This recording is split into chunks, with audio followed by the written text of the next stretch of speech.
Sir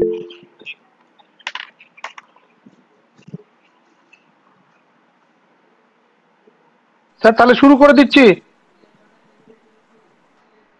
জি স্যাররা যদি অনুমতি দেয় শুরু করতে পারেন।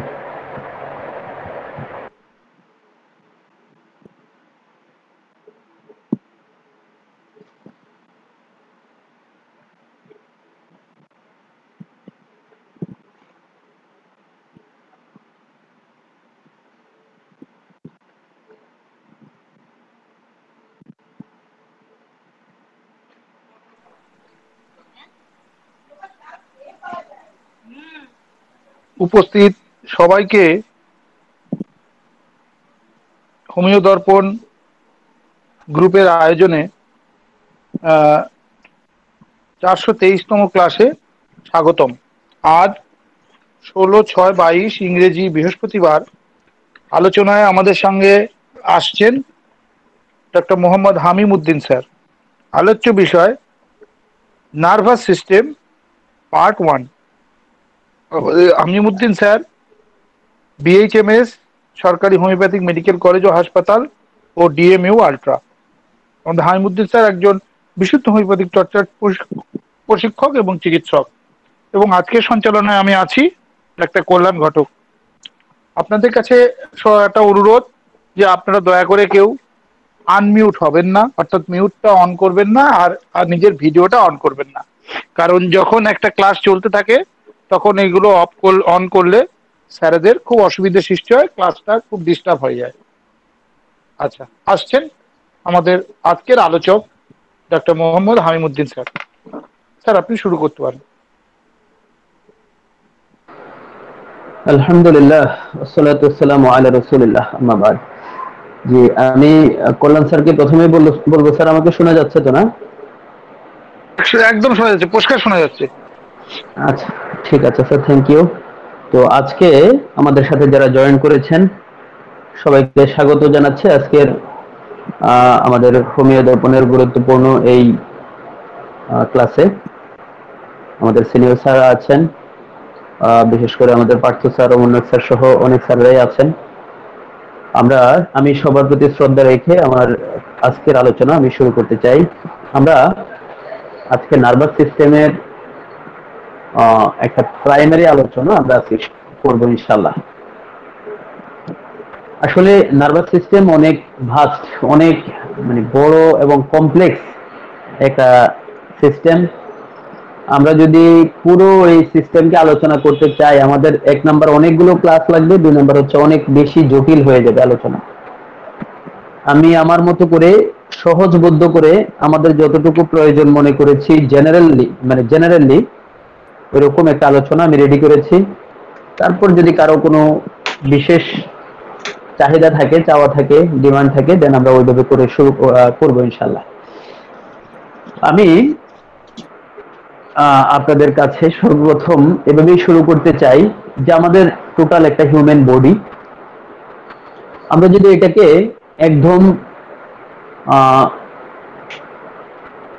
Smallest unit of our body cell, আমরা সবাই জানি একটা কোষ, অনেকগুলো কোষের সমন্বয়ে তৈরি হয় একটি টিস্যু বা কলা, অনেকগুলো টিস্যুর সমন্বয়ে তৈরি হয় একটি অর্গান বা একটা অঙ্গ, আর অনেকগুলো অঙ্গের সমন্বয়ে তৈরি হয় হচ্ছে একটা সিস্টেম, আর অনেকগুলো সিস্টেমের সমন্বয়ে হচ্ছে একটা মানুষ। তো এই যে অনেকগুলো টিস্যুর কথা বলছি, অনেকগুলো সিস্টেমের কথা বলছি, মৌলিক বিষয় হচ্ছে কিন্তু সেল। প্রত্যেকটা সিস্টেমের মধ্যেই সেল আছে। আমাদের বডিতে অসংখ্য রকমের সেল আছে।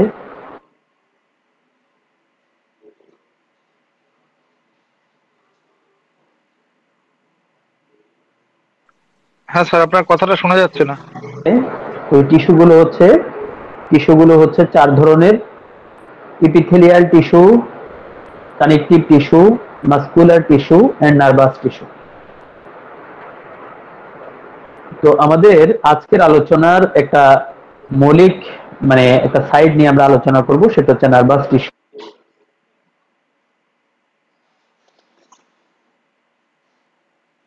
বা নার্ভাস। আমরা যদি সর্বপ্রথম দেখতে চাই what is nervous system, what is nervous system, তো এটা আমরা মোটামুটি অনেকেই জানি, আমাদের ধারণা আছে। তারপর আমি যদি একটু বইয়ের ভাষায় দেখতে চাই, the nervous system is a complex network of nerves and nerve cells. আমি যদি বর্তমানে একটা এক্সাম্পল দিতে চাই যে আমাদের যে কোনো একটা ডিভাইস, সাপোজ একটা ল্যাপটপ যদি তৈরি করতে হয়, ল্যাপটপের মধ্যে যেমন একটা মাদারবোর্ড থাকে, মাদারবোর্ডের মধ্যে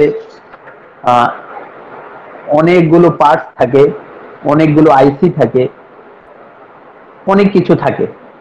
তো একটার থেকে আরেকটা, একটা আইসি থেকে আরেকটা আইসিতে পাওয়ার সাপ্লাই বা কমিউনিকেশনের জন্য আমরা দেখি যে আমাদের মাদারবোর্ড, মোবাইলের মাদারবোর্ড হোক, ল্যাপটপের মাদারবোর্ড হোক, প্রত্যেকটাই একটার সাথে আরেকটার কানেকশন আছে। জাস্ট আমাদের টোটাল বডিটাকে একটা ইউনিট হিসেবে, যাতে একটা ইউনিট ওয়াইজ কাজ করে, সেজন্য আমাদের এই নার্ভাস সিস্টেম বা এই সিস্টেমটাকে তৈরি করা হয়েছে অনেকগুলো নিউরনের সমন্বয়ে, যেটা হচ্ছে নার্ভ সেল বা নার্ভাস সিস্টেমের যে কোষ আছে বা নার্ভ, যে আমরা নার্ভ কোষ বা স্নায়ু কোষ, সেটাকে আমরা বলি একদম functional unit of nerve sell is neuron. তো এই নিউরন, অনেকগুলো নিউরনের সমন্বয়ে আমাদের এই নার্ভাস সিস্টেমটা তৈরি করা হয়েছে। নার্ভাস সিস্টেমের মধ্যে মেইন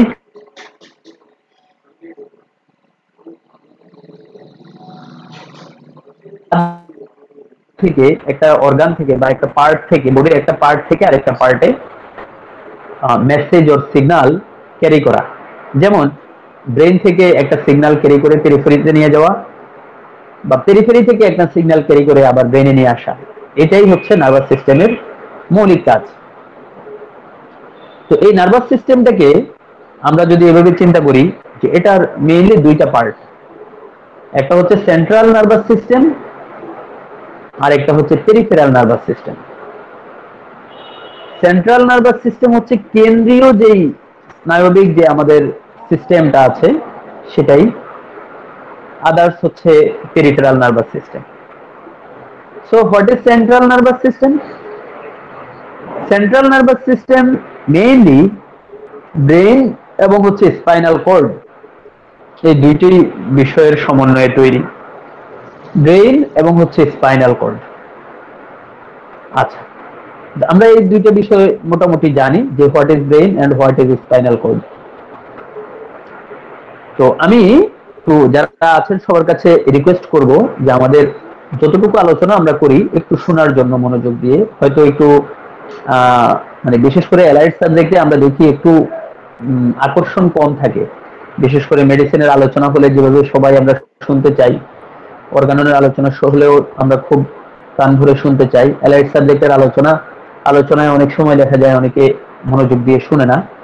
তো যাই হোক, এটা কেন প্রয়োজন? কারণ আমরা এরপরে ডিজিজ নিয়ে আলোচনা করব, বিভিন্ন ধরনের নার্ভাস সিস্টেমের বিভিন্ন ডিজিজ নিয়ে আমরা ডিসকাস করব, এজন্য আমাদের বেসিক কনসেপ্টটা থাকা প্রয়োজন। তো সেন্ট্রাল নার্ভাস সিস্টেমের ব্রেন এবং spinal cord. The brain controls most body functions. আমাদের ব্রেন কিন্তু ম্যাক্সিমাম, অধিকাংশ body function brain mainly control করে, যেমন আমাদের অ্যাওয়ারনেস, সচেতনতা, মুভমেন্ট, সেন্সেশনস, থটস, চিন্তা করা, স্পিচ, কথা বলার বিষয়, এন্ড মেমোরি, এই বিষয়গুলো কমপ্লিটলি ব্রেন কন্ডাক্ট করে। এছাড়া বডির আদার্স যে পার্টের অ্যাক্টিভিটিগুলা, সেগুলোর ক্ষেত্রে ব্রেন ডিরেক্টলি হেল্প করে। দেন হচ্ছে স্পাইনাল কর্ড। স্পাইনাল কর্ড হচ্ছে আমাদের ব্রেন থেকে আমাদের ভার্টিব্রাল কলাম, যে আমাদের 33টা হাড় আছে পিঠের মধ্যে, ব্যাকবোন বা মেরুদণ্ডে আমরা বলি 33টা হাড় বা ব্যাকবোন। তো এই ভার্টিব্রাল কলামের মাঝে যে একটা ফোরামেন আছে, ফোরামেন অফ ম্যাগনাম, এর মাধ্যমে নিচের দিকে নেমে আসে হচ্ছে spinal cord. Spinal cord mainly হচ্ছে ব্রেন থেকে ইনফরমেশন বা সিগন্যাল, এগুলো ক্যারি করে পেরিফেরিতে নিয়ে আসে, আবার পেরিফেরি থেকে বডির ডিস্টাল পার্ট বা পেরিফেরাল পার্ট থেকে সিগন্যালগুলো ক্যারি করে আবার ব্রেনে নিয়ে আসে। মেইনলি হচ্ছে ব্রেনের সাথে টোটাল বডির যে একটা ইন্টার রিলেশনশিপ বা ইন্টার কানেকশন, এটা তৈরি করাই হচ্ছে স্পাইনাল কর্ডের মৌলিক কাজ। আমরা যদি ব্রেনকে একটু সংক্ষেপে দেখে থাকি, একটু যদি আমরা দেখি, ব্রেনের মধ্যে মেইনলি 4টা লোব আছে। আমাদের সাথে শ্রদ্ধেয় আশরাফুল হক স্যার জয়েন করেছেন, আমরা স্যারকে আন্তরিকভাবে ধন্যবাদ জানাচ্ছি, কৃতজ্ঞতা জানাচ্ছি জয়েন করার জন্য। তো ব্রেনের মেইনলি হচ্ছে 4টা লোব আছে। ফ্রন্টাল লোব, যেটা জাস্ট আমাদের সামনের দিকে থাকে। অক্সিপিটাল লোবটা একদম পেছনে থাকে। আমার এখানে যদি আমি কার্সর দিয়ে আপনারা একটু খেয়াল করেন, just this is frontal lobe, এবং পেছনের দিকে হচ্ছে অক্সিপিটাল লোব। ফ্রন্টাল লোব এবং অক্সিপিটাল লোব, এই দুইটার মাঝখানে হচ্ছে প্যারাইটাল লোব, আর দুই পাশে হচ্ছে টেম্পোরাল লোব। তো এই 4টি লোব মেইনলি ব্রেনে আছে। এটার আবার অনেকগুলো পার্ট আছে, অনেকগুলো ডিসকাস করলে এই ব্রেন নিয়ে ডিসকাস করলে অনেক সময়ের দরকার। আমরা বিস্তারিত ডিসকাস না করে আমরা সামনের দিকে দেখি। This is spinal cord. আমরা যেটা বলেছিলাম যে আমাদের টোটাল যে 33টা ভার্টিব্রা আছে, ওই 33টা ভার্টিব্রার মাঝে যে একটা ফোরামেন অফ ম্যাগনাম বলছি আমরা, একটা ফোরামেন আছে, সেই ফোরামেন দিয়ে উপর থেকে নিচের দিকে নেমে আসে স্পাইনাল কর্ডটা। নেমে আসতেই স্পাইনাল কর্ড আবার বিভিন্ন রকম নার্ভের ব্রাঞ্চ তৈরি করে আসে। প্রত্যেকটা ভার্টিব্রার সাথে সাথে একটা দুই পাশে দুইটা করে ব্রাঞ্চ তৈরি করে আসে। নিচের দিকেও এরকম অনেকগুলো ব্রাঞ্চ আছে। এটা হচ্ছে মেনিনজেস।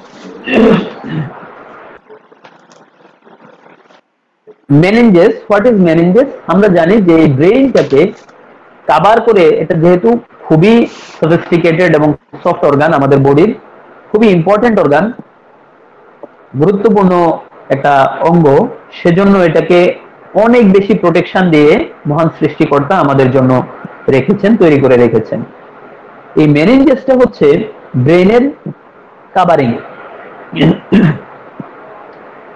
এর মধ্যে সর্বপ্রথম স্কাল মানে বোনটা থাকে, তারপর হচ্ছে এখানে 3টা লেয়ার থাকে, dura mater, arachnoid mater and pia mater. এরপরে হচ্ছে ব্রেইনটা থাকে সেরেব্রাল কর্টেক্সের জাস্ট নিচে। আচ্ছা, এখন আমরা সেন্ট্রাল নার্ভাস সিস্টেম সম্পর্কে বললাম যে এর মধ্যে মেইনলি 2টা পার্ট, একটা হলো ব্রেইন আর একটা হলো স্পাইনাল কর্ড। ব্রেইনের কাজ কি এগুলো আমরা একটু ধারণা দিলাম, ব্রেইনের কয়টা পার্ট থাকে এগুলো সম্পর্কে আমরা কিছুটা বুঝলাম, ধারণা পেলাম, এবং স্পাইনাল কর্ডের আমরা স্ট্রাকচারাল কিছু বিষয় আমরা দেখলাম। দেন হচ্ছে আমাদের পেরিফেরাল নার্ভাস সিস্টেম। এটা হচ্ছে নার্ভাস সিস্টেমেরই একটা বড় পার্ট, যেটা outside of the central nervous সিস্টেমের বাইরে টোটাল যে অংশটুকু আছে নার্ভাস সিস্টেমের, এটাকেই বলছে হচ্ছে পেরিফেরাল নার্ভাস সিস্টেম। তো এই পেরিফেরাল নার্ভাস সিস্টেমের মেইন কাজ হচ্ছে আমাদের বডির যে টোটাল ছোট ছোট যে অর্গানগুলো আছে, আদার্স প্রত্যেকটা অর্গান থেকে ইনফরমেশন গুলো ব্রেইনে নিয়ে আসা স্পাইনাল কর্ডের মাধ্যমে, আবার স্পাইনাল কর্ড ব্রেইন থেকে স্পাইনাল কর্ডের মাধ্যমে আদার্স অর্গানের মধ্যে নিয়ে যাওয়া। তো এই টোটাল পেরিফেরাল নার্ভাস সিস্টেম হচ্ছে ব্রেইনের বাহিরের টোটাল অংশটাকে, ব্রেইন এবং স্পাইনাল কর্ডের বাহিরে, এটাকে আবার দুই ভাগে ভাগ করা হয়েছে। এই পেরিফেরাল নার্ভাস সিস্টেম আবার দুইটা ভাগ, একটা হচ্ছে সোমাটিক নার্ভাস সিস্টেম আর একটা হচ্ছে autonomic nervous system. Somatic nervous system হচ্ছে আমাদের যে ভলান্টারি অ্যাক্টিভিটিস গুলো আছে, যেগুলো আমরা চাইলেই করতে পারি, এগুলো কন্ট্রোল করে বডির মুভমেন্ট, আমরা যে মুভমেন্ট নিজেরা কন্ট্রোল করতে পারি, আমরা হাঁটতে চাইলে হাঁটতে পারি, আমরা জাস্ট বডির এক্সটেনশন এন্ড ফ্লেকশন, হাতের পায়ের মুভমেন্ট, এভরিথিং, এগুলো যে আমরা ভলান্টারি যে অ্যাক্টিভিটি গুলো করতে পারি, এগুলো হচ্ছে সোমাটিক নার্ভাস সিস্টেম মেইনলি আমাদেরকে হেল্প করে। কিন্তু ইম্পর্টেন্ট বিষয় হচ্ছে autonomic nervous system. Autonomic nervous সিস্টেমটা হচ্ছে ইনভলান্টারি ফাংশন। যেমন মনে করেন আমি শ্বাস নিচ্ছি, শ্বাসটা কিন্তু আমার অটোমেটিক চলছে, ডাইজেস্টিভ সিস্টেমটা অটোমেটিক চলছে। তো তো এই ডাইজেস্টিভ সিস্টেম কিন্তু আমি কন্ট্রোল করছি না, বাট অটোমেটিক চলছে। তো আমি ঘুমালেও চলছে, জেগে থাকলেও চলছে। এই টোটাল যেই ইনভলান্টারি অ্যাক্টিভিটিস গুলো, যেগুলো আমার ইচ্ছার বাহিরে, ইচ্ছা না করলেও চলতেই থাকে, সেগুলো হচ্ছে অটোনমিক নার্ভাস সিস্টেমের মেইন কাজ। অটোনমিক নার্ভাস সিস্টেমের মাধ্যমে এটা মেইনলি কন্ট্রোল হয়। অটোনমিক নার্ভাস সিস্টেমের আবার দুইটা ভাগ আছে। অটোনমিক নার্ভাস সিস্টেমের মধ্যে একটা হচ্ছে সিম্প্যাথেটিক আর একটা হচ্ছে প্যারাসিম্প্যাথেটিক। সিম্প্যাথেটিক নার্ভাস সিস্টেম और এটাকে এই অটোনমিক নার্ভাস সিস্টেমটাই total automatic process, involuntary nervous system. Sympathetic কি আরেকটা নামে আমরা নামকরণ করতে পারি বা দেখি বই পুস্তকে আছে, সেটা হচ্ছে ইনভলান্টারি নার্ভাস সিস্টেম। এই সিম্প্যাথেটিক নার্ভাস সিস্টেম মেইনলি হচ্ছে আমাদের যে heart rate, blood pressure, pupil dilation, বডির যে টেম্পারেচার, সোয়েটিং এন্ড ডাইজেশন, এই জিনিসগুলো মেইনলি হচ্ছে সিম্প্যাথেটিক নার্ভাস সিস্টেমের মাধ্যমে মেইনটেইন হয়। আর প্যারাসিম্প্যাথেটিক নার্ভাস সিস্টেমের কাজ কি? হার্ট রেট অনেক বেশি যদি বেড়ে যায়, তখন প্যারাসিম্প্যাথেটিক নার্ভাস সিস্টেমটা ওটাকে জাস্ট একটা ব্যালেন্সে নিয়ে আসে। হার্ট রেট, ব্রিদিং এগুলোকে নরমাল লেভেলে নিয়ে আসে হচ্ছে প্যারাসিম্প্যাথেটিক নার্ভাস সিস্টেম। পিউপিল অনেক বেশি ডাইলেট হয়ে গেলে সেটাকে একটা ব্যালেন্স করে প্যারাসিম্প্যাথেটিক নার্ভাস সিস্টেম। মেটাবলিজম যখন খুব এক্সট্রিম লেভেলে চলে, সেটাকে জাস্ট একটা কন্ট্রোল লেভেলে নিয়ে আসে, স্লো ডাউন করে এই প্যারাসিম্প্যাথেটিক নার্ভাস সিস্টেম। সো এই অটোনমিক নার্ভাস সিস্টেমের মধ্যে সিম্প্যাথেটিক এন্ড প্যারাসিম্প্যাথেটিক এই দুইটা নার্ভাস সিস্টেম মেইনলি টোটাল অ্যাক্টিভিটিটাকে একটা ব্যালেন্স করার জন্য কাজ করে। আমরা এখানে যদি দেখি, একটু যদি আরেকটু ডিপে যদি আমরা যাই, সিম্প্যাথেটিক চেইন, সিম্প্যাথেটিক চেইন যে এখানে দেখা যাচ্ছে আমাদের যে স্পাইনাল কর্ড আছে, জাস্ট স্পাইনাল কর্ডের দুই পাশে একদম উপর থেকে নিচ পর্যন্ত এগুলো হচ্ছে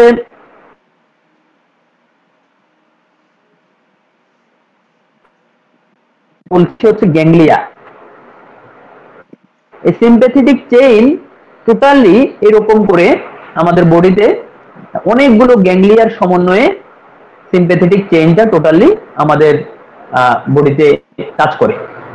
এর মধ্যে আছে ইম্পর্টেন্ট বিষয় হচ্ছে গ্যাংলিয়া, বলছি অনেকগুলো, প্রত্যেকটা ভার্টিব্রার মাঝে দুই পাশে এরকম করে গ্যাংলিয়া থাকে। গ্যাংলিয়া কি? গ্যাংলিয়া হচ্ছে আর clusters of nerve cell bodies. Sympathetic chain ganglia কি করে? মেসেজ সেন্ড করে head, neck, lower body and extremity.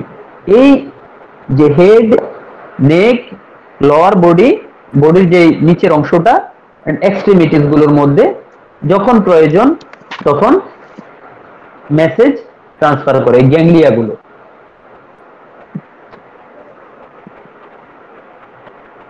এছাড়াও এটা আরো অনেকগুলো কাজ আছে। এটা হচ্ছে আপনার ব্লাড ফ্লো, যে স্কেলেটাল মাসল এন্ড ব্রেন এগুলোর ব্লাড ফ্লোর মানে ইনক্রিজ করার ক্ষেত্রে হেল্প করে।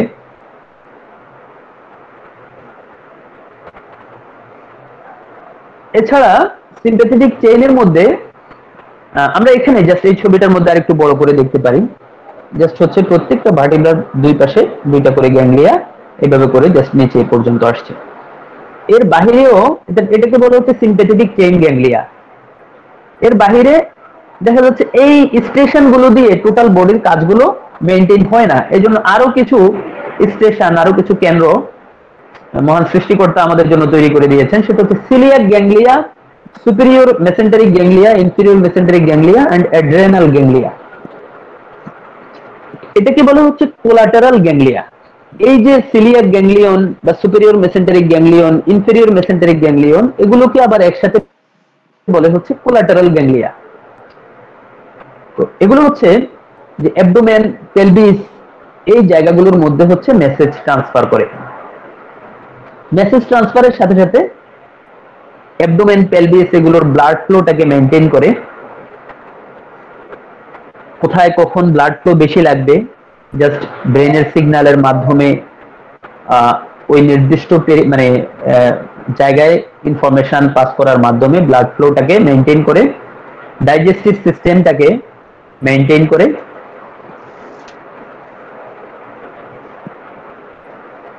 এই কাজগুলো করে এই কোলাটারাল গ্যাংলিয়া। এছাড়া আরেকটি বিষয় আছে, সেটা হচ্ছে অ্যাড্রেনাল মেডুলা। আমরা জানি যে কিডনির জাস্ট উপরে অ্যাড্রেনাল গ্ল্যান্ড থাকে, তার সাথে এই অ্যাড্রেনাল গ্ল্যান্ডের মধ্যে একটা মেডুলা, একটা পার্ট আছে, একটা অংশ আছে। সেই অ্যাড্রেনাল মেডুলার মধ্যে থাকে হচ্ছে অনেকগুলো নিউরোট্রান্সমিটার বা জাস্ট হচ্ছে ইনফরমেশনটাকে ট্রান্সমিট করার জন্য আমরা যদি মনে করি এটাও একটা one type of ganglia.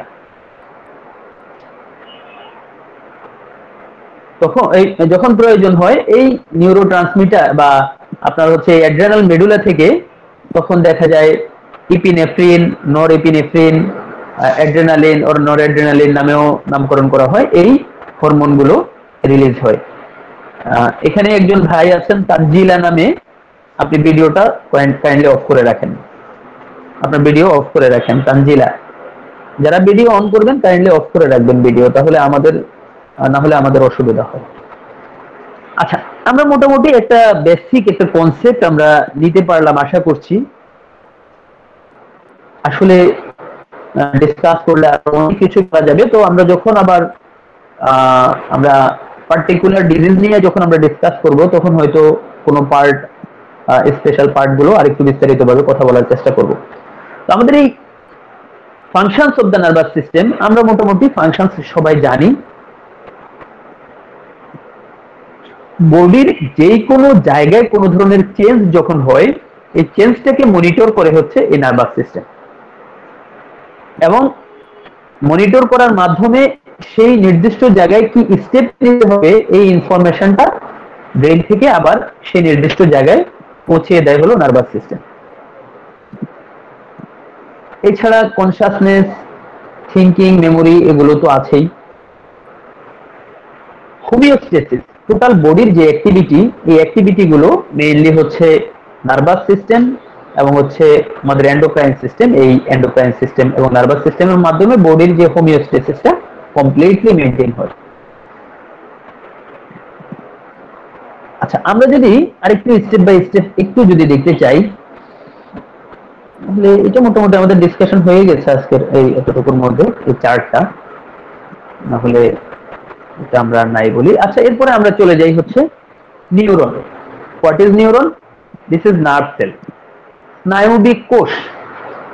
Neuron also called nerve cells. আমাদের এই টোটাল নার্ভাস সিস্টেমটা ছোট ছোট নিউরনের মাধ্যমে তৈরি। আমরা বলেছি আমাদের টোটাল শরীরটা হচ্ছে বিভিন্ন কোষের মাধ্যমে, অনেক ধরনের অনেকগুলো কোষের মাধ্যমে একটা টিস্যু হয়, টিস্যুর মাধ্যমে একটা অর্গান হয়, অর্গান থেকে সিস্টেম, সিস্টেম থেকে বডি। তো আমাদের এই নার্ভাস সিস্টেমটাও যেই কোষের মাধ্যমে নার্ভাস সিস্টেমটা তৈরি হয়, সেটা হচ্ছে নিউরন। এটা হচ্ছে নার্ভ সেল, এবং functional unit of nervous system হচ্ছে নিউরন। নিউরন এর মাধ্যমেই মেইনলি হচ্ছে কাজগুলো হয়। আচ্ছা, নিউরনের মেইনলি আমাদেরকে কিছু বিষয় জানতে হবে। যেমন নিউরনের যে একটা পার্ট থাকে, যেটা হচ্ছে আপনার আমাদের যে নিচে নিউরন আছে, নিউরনের একদম, আমি যদি স্ক্রিনে বাম পাশের যে পার্টটা, এটাকে বলা হচ্ছে, টোটাল পার্টটাকে বলা হচ্ছে ডেনড্রাইট। এই ডেনড্রাইটের ঠিক মাঝখানের মধ্যেই থাকে হচ্ছে একটা সেল বডি। এই সেল বডির মধ্যেই nucleus, endoplasmic reticulum, mitochondria, Golgi অ্যাপারাটাস, যেগুলো আমাদের একটা সেলের মধ্যে থাকে, এগুলো মেইনলি হচ্ছে ডেনড্রাইটের মধ্যে থাকে। এবং একটা প্রক্সিমাল পার্ট বলা যায় যেটা হচ্ছে এক্সন। এক্সন এবং ডেনড্রাইট, ডেনড্রাইটের কাজ হচ্ছে ইনফরমেশনটাকে রিসিভ করা, এক্সনের কাজ হচ্ছে এটাকে পাস করে দেওয়া। ডেনড্রন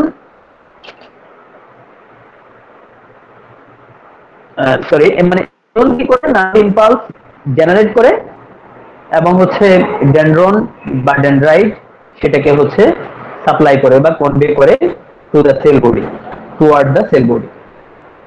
তো এভাবে করে দেখা যাচ্ছে একটা নিউরনের সাথে আরেকটা নিউরন এভাবে যুক্ত হয়ে টোটাল আমাদের একটা থেকে আরেকটায় ইনফরমেশন পাস করে, এভাবে করতে করতে আমাদের টোটাল ইনফরমেশন গুলো বা আমাদের টোটাল অ্যাক্টিভিটি গুলো বোর্ডে চলতে থাকে। আচ্ছা, এরপরে যদি আমরা আরেকটু দেখি, নিউরনের কিছু ক্লাসিফিকেশন আছে, ফাংশনাল ক্লাসিফিকেশন। ফাংশনাল ক্লাসিফিকেশনের মধ্যে দেখা যায় কিছু সেন্সরি নিউরন আছে, কিছু মোটর নিউরন আছে, কিছু ইন্টার নিউরনস আছে। সেন্সরি নিউরন কি করে? Neurons carrying impulses from sensory receptors to the CNS. মানে হচ্ছে যেই জায়গা থেকে, বডির যে পেরিফেরাল পার্ট থেকে যেখান থেকে ইম্পালসটা প্রোডাকশন হয়, এই ইম্পালসটাকে সেন্সরি নিউরনটা ব্রেনে পাঠিয়ে দেয়, আর ব্রেন থেকে আবার তার এগেইনস্টে আরেকটা ইম্পালস আসে বা আরেকটা ইনফরমেশন বা আরেকটা মেসেজ আসে, যার মাধ্যমে সেটা হচ্ছে মোটর নিউরন। তাহলে এই সেন্সরি নিউরন এবং মোটর নিউরন, এই দুইটি বিষয় আমাদেরকে জানতে হবে, কারণ আমরা আরেকটি ডিজিজ নিয়ে আলোচনা করব, মোটর নিউরন ডিজিজ। তো মোটর নিউরনের মেইন কাজ হচ্ছে ব্রেন থেকে ইনফরমেশন গুলো আমাদের পেরিফেরিতে ক্যারি করা, ইম্পালস গুলো ক্যারি করা। এছাড়া স্ট্রাকচারাল কিছু ক্লাসিফিকেশন আছে, multipolar neuron, bipolar neuron, unipolar neuron, এগুলোর বিভিন্ন বিশেষত্ব আছে, স্পেশালিটি আছে, কেন এগুলো মাল্টিপোলার বা বাইপোলার বা ইউনিপোলার, এগুলো নিয়ে আমরা বিশেষ ডিসকাশন এখন না করি। এর বাহিরেও আমাদের আরো কিছু ক্র্যানিয়াল নার্ভ আছে, আমাদের টোটাল 12 পেয়ার ক্র্যানিয়াল নার্ভ আছে, যেটা আমরা সবাই জানি। প্রত্যেকটা olfactory, optic, oculomotor, cochlear, trigeminal, abducens, facial, vestibular, cochlear, glossopharyngeal, vagus, accessory and hypoglossal. এই নার্ভগুলোর কাজ জানাও আমাদের জরুরি। এটা আমরা ইনশাআল্লাহ নেক্সট একটা ক্লাসে ক্র্যানিয়াল নার্ভের টোটাল বিষয়গুলো আমরা জানার চেষ্টা করব ইনশাআল্লাহ। আচ্ছা, এরপরে আমরা আজকে আলোচনার মোটামুটি শেষ দিকে আমি একটা ডিজিজ নিয়ে সংক্ষিপ্ত একটু ধারণা আমরা আজকে দিব, কিন্তু এটা নিয়ে আমরা নেক্সটে ডিসকাস করবো আরো। এখানে একজন ভদ্রলোকের ছবি আছে, ওনাকে আপনারা হয়তো অনেকেই চিনেন, তো এই ভদ্রলোক ওয়ার্ল্ডের একজন টপমোস্ট লিজেন্ড, আমেরিকান একজন সায়েন্টিস্ট, যিনি স্টিফেন হকিং নামে, যে একজন মোস্তফা কামাল সাহেব উনি মেসেজ করেছেন স্টিফেন হকিং। তো এই স্টিফেন হকিং উনি একজন সায়েন্টিস্ট, বাট উনি একটা ডিজিজে আক্রান্ত হয়ে লাইফের একটা ইম্পর্টেন্ট টাইম ওনাকে পাস করতে হয়েছে, এবং সেই ডিজিজের নাম হচ্ছে MND বা মোটর নিউরন ডিজিজ। আমরা যে মোটর নিউরনের কথা বলছি, ব্রেন থেকে ইম্পালসটা পেরিফেরিতে সাপ্লাই দেওয়া, this is main function of motor neuron. তো এই ভদ্রলোক মোটর নিউরন ডিজিজে আক্রান্ত হয়েছেন। এবং মোটর নিউরন ডিজিজ কি? Motor neuron disease leaves people unable to walk, talk or feed themselves.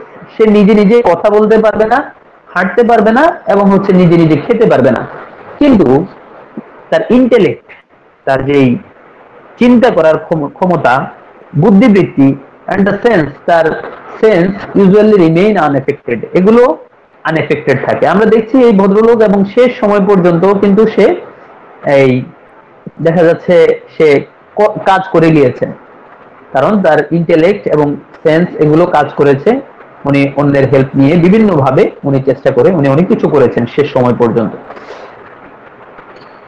তো people with MND can still think and feel, সে চিন্তা করতে পারে এবং বুঝতে পারে, but their muscles refuse to work, কিন্তু তার মাসল গুলো কাজ করতে পারে না। এটা হচ্ছে MND বা মোটর নিউরন ডিজিজ। আমরা স্টিফেন উইলিয়াম হকিং তার উইকিপিডিয়ায় তার ব্যাপারে জাস্ট সংক্ষিপ্ত ইনফরমেশন হচ্ছে, তিনি একজন ইংরেজ তাত্ত্বিক পদার্থবিজ্ঞানী, গণিতবিদ, বিশ্বতাত্ত্বিক ও বিজ্ঞান বিষয়ক জনপ্রিয় ধারার লেখক। তাকে 20 শতকের অন্যতম সেরা তাত্ত্বিক পদার্থবিজ্ঞানীদের একজন হিসেবে গণ্য করা হয়। হকিং যুক্তরাজ্যের ইংল্যান্ডের কেমব্রিজ বিশ্ববিদ্যালয়ের তাত্ত্বিক মহাবিশ্ব তত্ত্ব গবেষণা কেন্দ্রের প্রধান ছিলেন। বুঝেন কত বড় লিজেন্ড। ওনার একটা বই লেখা আছে, আমরা যখন ছোট ছিলাম ওই বইটা আমরা পড়তাম, বাইবেল, কোরআন ও বিজ্ঞান নামে উনি একটা বই লিখেছেন। এটার মধ্যেও অনেক সায়েন্স, অনেক লজিক দিয়ে উনি অনেক কিছু প্রমাণের চেষ্টা করেছেন। এছাড়া সায়েন্টিফিক বই অনেক আছেই, অনেক কিছু আমরা পড়তে পারি নাই, অনেক বই, ম্যাক্সিমাম বই তো আমরা পড়ি নাই। 1942 সালের 8 জানুয়ারি জন্মগ্রহণ করেছেন, মারা গিয়েছেন 2018 সালে। তো এই মোটর নিউরন ডিজিজে আক্রান্ত হয়েছেন এই লিজেন্ড।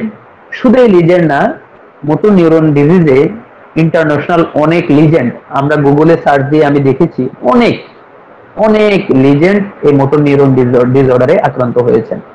আমরা হয়তো এই ডিসঅর্ডারটা অনেকে বুঝতে পারি না, চিনতে পারি না, যদিও এটা খুব বেশি অ্যাভেলেবেল না, তারপরও এই ডিসঅর্ডারটা আমাদের জানা দরকার এবং এটার আমাদের ট্রিটমেন্টের কিছু স্কোপ আছে। So motor neuron disorders are a clinically and pathologically heterogeneous group of neurologic disease of unknown cause. এটা মেইনলি হচ্ছে স্পেশাল কোনো কারণ নেই, তবে এটা একটা neurological disease characterized by progressive degeneration of motor neurons. মানে মোটর নিউরনটা প্রগ্রেসিভলি ডিস্ট্রয় হয়ে যায়, আস্তে আস্তে করে বা গ্রাজুয়ালি ডিস্ট্রয় হয়ে যায়, ডিজেনারেট করে।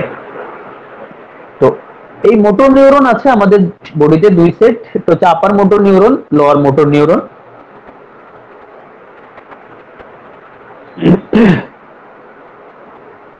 সো এটার কারণ কি? মোটর নিউরনের মেইন কারণই হচ্ছে exact nature of the disease is not known, যেটা আমরা বলেছি। Chronic toxicity due to aluminium and manganese, যেখানে অ্যালুমিনিয়াম অর ম্যাঙ্গানেজ এই টাইপের যে ধাতুগুলো আছে এগুলোর যদি ক্রনিক টক্সিসিটি কারো বডিতে দেখা যায়, তাদের ক্ষেত্রে হওয়ার পসিবিলিটি অনেক বেশি থাকে। ক্যালসিয়াম এবং ম্যাগনেসিয়াম যারা একটু কম পরিমাণে খায় তাদের ক্ষেত্রে হতে থাকে।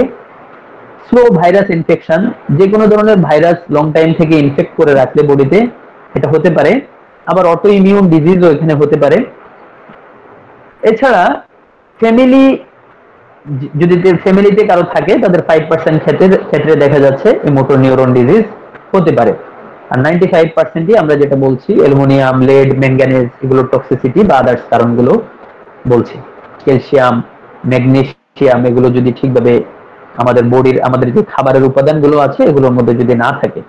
ইলেকট্রিক শক একটা কারণ মোটর নিউরন ডিজিজের।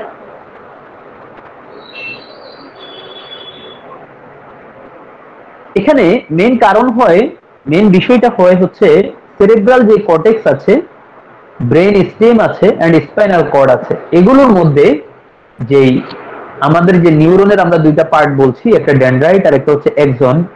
এক্সনটা মেইনলি অ্যাট্রফি হয়ে যায় এবং অ্যাট্রফি হয়ে এটা মেইনলি হচ্ছে এই অ্যাট্রফি হয়ে শো ডিজেনারেটিভ চেঞ্জ দেখা যায়।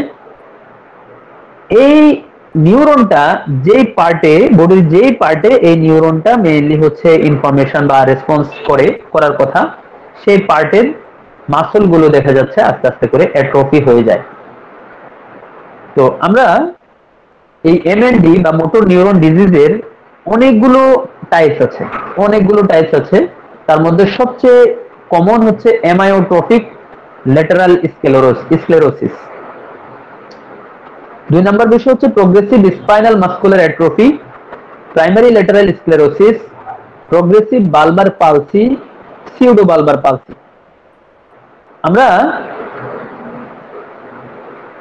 এখানে যদি আমরা দেখি একদম প্রথম যেটা অ্যামায়োট্রফিক ল্যাটারাল স্ক্লেরোসিস, এটাই হচ্ছে মেইনলি দেখা যায়, যেখানে আপার মোটর নিউরন এবং লোয়ার মোটর নিউরন দুইটাই হচ্ছে আক্রান্ত হয়।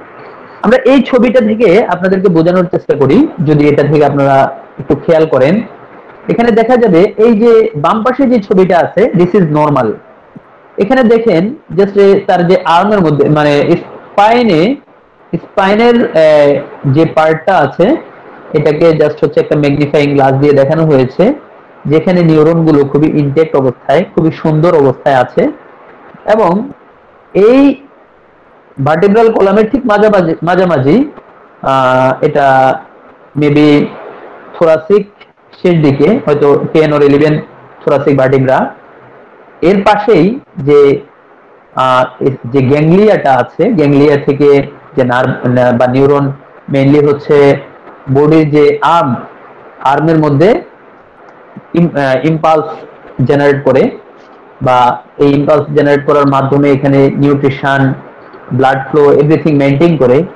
তো এই জায়গাটায় এখানে দেখা যাচ্ছে এই নর্মাল পেশেন্টের ক্ষেত্রে এমন থাকে, কিন্তু যখন এএলএস বা অ্যামায়োট্রফিক ল্যাটারাল স্ক্লেরোসিস দেখা যায়, আমাদের অনেক সময় এই যে এএলএস এরকম পেশেন্ট যদি রিপোর্টে দেখা আছে এএলএস, আমরা বুঝবো না, মানে হচ্ছে অ্যামায়োট্রফিক ল্যাটারাল স্ক্লেরোসিস।